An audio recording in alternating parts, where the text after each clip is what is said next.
স্বাগতম electric and plumber পক্ষ থেকে, আমি রয়েছে নাসিম মাহমুদ। অনেকেই প্রশ্ন করেন যে ভাইয়া একটা পানি লাইনের কাজ কিভাবে করেন, এ টু জেড একটা কমপ্লিট ভিডিও দেন।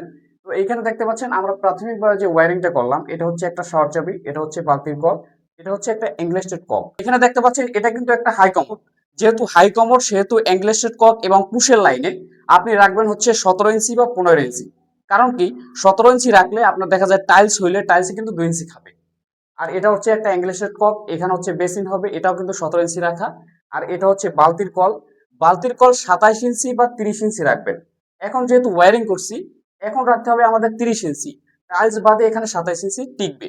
আর এটা হচ্ছে শাওয়ার চাবি, শাওয়ার চাবি 44 ইঞ্চি রাখবেন, টাইলস বাদে আর 2 ইঞ্চি খাবে প্রত্যেকটাই। আর এই থেকে এই পর্যন্ত হচ্ছে যেটা হচ্ছে ঝর্ণা, ঝর্ণা 31 ইঞ্চি উপরে রাখবেন এই থেকে, তাহলে এটা একটা পারফেক্ট হবে। আর এইখানে যেহেতু একটা অটো গ্রিজার, এখানে সিঙ্গাপুর থেকে আসবে গ্রিজারটা, এগুলো বাংলাদেশে অ্যাভেলেবেল পাওয়া যায়। এটা কিন্তু এখানে হচ্ছে আপনি দেখতে পাচ্ছেন এটা একবারে হাত থেকে কন্ট্রোল করা যায়। এখানে একটা অ্যাংলেস্টেড কক লাগাই দিলে একবারে ইজিলি এটা ইউজ করতে পারবে। আর এই যে ওয়ারিংটা দেখতে পাচ্ছেন, এটা কিন্তু টাইলস হলে পরে আরো গর্জিয়াস লাগবে। তো ডিয়ার ভিউয়ার্স, এই ধরনের ভিডিও, একটা হালকা ভিডিও, এই ধরনের ভিডিও পেতে হলে আমার চ্যানেলটি সাবস্ক্রাইব করে পাশে থাকবেন। ধন্যবাদ, সকলে ভালো থাকবেন, সুস্থ থাকবেন, খোদা হাফেজ।